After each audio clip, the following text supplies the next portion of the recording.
Hello, my dear class 10 students. I'm back with you with your English. Today, we will not be doing any lesson in detail. We will just discuss about some possible questions. Because if sometimes, even after listening to the story, to the chapters that your teachers explain, it is also difficult for a student to find the right answers for their questions again, okay? We are not going to stick to some specific questions alone, but let's discuss about some possible questions on the chapter Macbeth, okay? Possible questions on the chapter Macbeth. We have already done the explanation there. So that is the reason why we are not going to discuss the summary of the story again. We are not going to discuss the sequence of events, but what I want to teach here today is some possible questions like, how was Macbeth affected by the words of the witches, right? We know that there were three supernatural beings who came to meet Macbeth, okay? Here, Macbeth was so much into the words that the witches told him. Why? Because the first prophecy that they gave him, that he will be the Thane of Cawdor, the Thane of Glamis, all those things were true. And that is why it affected him very strongly. He had a very deep hope and belief that he would one day surely become the King of Scotland. When his own cousin, when his own relative Duncan was still the reigning king, and he had heirs, right? He had sons who would one day come and take up the throne. But he still had a hope on the witches, because these witches had eventually led him to a destruction. We know the sequence of the story, right? The witches had led him to his destruction. That is why we can say that Macbeth was strongly deceived by the witches, isn't it? He was strongly deceived, he was strongly affected. For Banquo, who was with him, Banquo was also another man who was along with Macbeth, but Banquo did not give in to these words because he knew that the witches had an intention of deceiving people into doing something that is wrong. But Macbeth's heart sank deep into the prophecies of the witches, and then he said that if the first prophecies that the witches gave him could be true, he had a hope that it will be obviously true that one day he would also become the King of Scotland. Sometimes you may fail to find the correct answer. So in that case, you can say that he had a strong belief in the words of the witches, and it affected him very strongly, even leading him to his destruction, to his end. Okay, that is what you can write around that. I cannot give everything in detail, but when you get questions like that, you can revolve your answer around that point. Okay, he was strongly affected by the words of the witches, which led him to his death. Okay. And another one can be, why did he visit the witch's cavern for the second time, right? If you still remember the explanation that I gave you, he went to the cavern of the witches because he saw that there was rising objection against his kingship. People began to see that he was not a real ruler, he was not a good ruler, the right ruler for them, because now people are aware that though he was on the throne, he had succeeded the throne in a means which is not right, isn't it? He had killed his own relative. And after seeing this, Macbeth had gone to the extent of killing a person who is closely related and who trusts him and loves him the most. He had betrayed him. So if he can do something like that to his own relative, why not the others? Plus, Banquo's ghost incident, remember? When he was holding a party, he killed Banquo already, but he saw the ghost of Banquo and he behaved in a very unacceptable manner. Though the lady tried to levelize things, she could not, because people began to suspect that there are things which are not right in the kingdom, and that was the reason why he was insecure. Okay, sometimes when we feel insecure, we also tend to hate people around us. You might have experienced that, right? Macbeth was worried. When you see that everyone around is targeting you, you try to find a source on which you can depend, isn't it? And so he went to the witches' cavern, the places where the witches lived, and then he went to ask on what the future has in store for him. And I've told you even in the beginning that the witches have tendency to fool a person, lead him to chaos and destruction. And even Banquo warned Macbeth very strongly. He did not believe in what his friend said, isn't it? He did not believe in that because he was so driven by his hunger, by his greediness to become the king, and also inspired by the wife, Lady Macbeth, isn't it? And so with this, he visited the witch's cavern twice, right? And what did he see there? He saw that the witches showed him a sequence of demons. Okay, that means there were not only a few demons there were some demons whom the witches showed him. And then one of them told that he would never be killed by a man born of women, isn't it? That is one thing that strengthened his mind again. Though everything seemed to be going against him, he did not lose hope again, because the witches told him that he would never be killed by a man born of women. That boosted his confidence more. Why? Because he knew that every man is born of woman. We have never heard so far in our life that a man or a child is born out of a man, right? And so that gave him the confidence to go on, though there was targets coming to him, even from his own kingdom. We are not talking about the foreign kingdoms here, okay, right now. In the later phase, we saw that there are some foreign entities that came against him, but even in his own kingship, under his own leadership, there were so many people who were against his kingship. The only thing that they don't revolt or they don't rise up against him was because he was their king, and to rise up against a king would be a very dreadful thing, even if you are in the right position, because they were not living in a democratic country. They were living in a time when the kings had the full authority, the full power, okay? And so that is the reason why they did not revolt against him, but they were also not in favor of his kingship.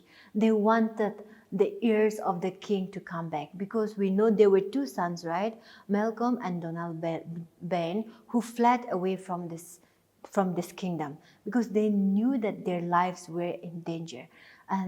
But they also want them to come back again, because if they come back like their father, they hope and they knew that these two sons would rule the kingdom with compassion, with justice. And that is the reason why they wanted them to come back. But after visiting the witch's cavern, Macbeth was full of confidence, because he knew that all men are born of women. And he knew, but the witches also told him one thing that did not make him feel happy, right? That he had to beware of Macbeth, right? You know Macbeth.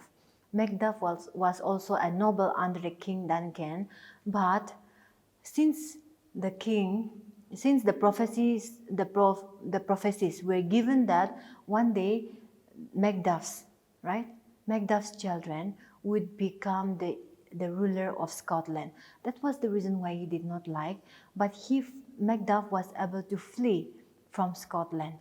But here the witches told him that he had to beware of Macduff, but he will never be killed of any man born of woman. We know that the second prophecy gave him a lot of things, right? That he will never be killed unless the Birnam Woods come to Dunsinane, right? Dunsinane is a castle where King Macbeth lived. The self-declared King Macbeth lived there, and so he knew that the forest cannot move, right? He knew that all men are born of women, but one thing that did not make him happy was that he had to beware of Macduff. But even after all this, we knew that Macbeth was still eager to go and fight, because he believed in the prophecies of the witches. They told him that he will never be killed by a man born of woman, right? That was the reason why you will also see that his belief led him to his destruction. Sometimes our vain beliefs can lead us to a place which will destroy us, isn't it? That is one possible question. And after the visit to the witches the second time, he found that he was relieved, because he knew that no men are born of woman. And one more question, how did Lady Macbeth convince Macbeth to kill Duncan? That is one question that we have in our book. How did Lady Macbeth convince Macbeth to kill Duncan? How?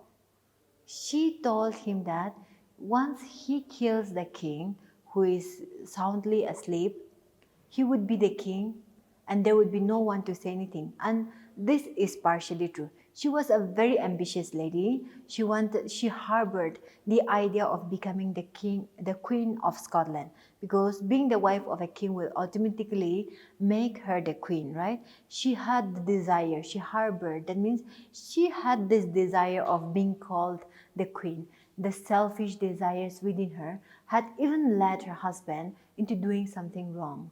Even if Macbeth was ambitious to go forward, she has the authority to stop the husband of knowing what would happen, but she did not do this, right? She said words like, "You will become the king, and if as long as the king and his sons live, you cannot be the king." These are the words, the strong words that Lady Macbeth used to convince the, the husband, that is Macbeth. And so this is how she made it. She presented in a very simple term to Macbeth that it's easy once the king is killed, everything is under his control, and there would be no one to say anything against him. And this had even emboldened, that means made him even bold, even more bold, to stand against the king and kill him, in spite of he not willing to go ahead, because he knew that the king loved him and he was so noble to the king. People respected him because he was a noble who was favored by the king too, remember. And he is going to kill his own source of respect that he gets from the people. It is not only because of his good qualities that people under the king respects him. He was a noble, of course, but people respected him because he was loyal to the king, and also the king favors him, right? But with the words that Lady Macbeth gave it to him, he was convinced that once he killed the king, he would be the ruler, and then that is the end of all the things that he did not want to hear, and he would be the one who is in control of everything over Scotland. That was one reason why, how Lady Macbeth convinced Macbeth, okay? And one thing that we will discuss again is, how did Macbeth meet his end? How did he meet his end? He was emboldened after visiting the witch's cavern, right? We have discussed about that. Demons prophesied a lot of things, and with all those things he was so emboldened that he did not fear to take up steps to fight against people, because he knew that the prophecies would surely come true. He believed that, okay, not he knew that. He has a great belief that the prophecies, whatever the witches have prophesied to him, will come to pass, and that emboldened him. But when he was there, when he was back in the castle of Dunsinane, what happened? He heard news that the two princes, okay, Malcolm and Donalbain, were preparing their troops, were preparing their army to come and fight against King Macbeth, the self-declared King Macbeth of Scotland.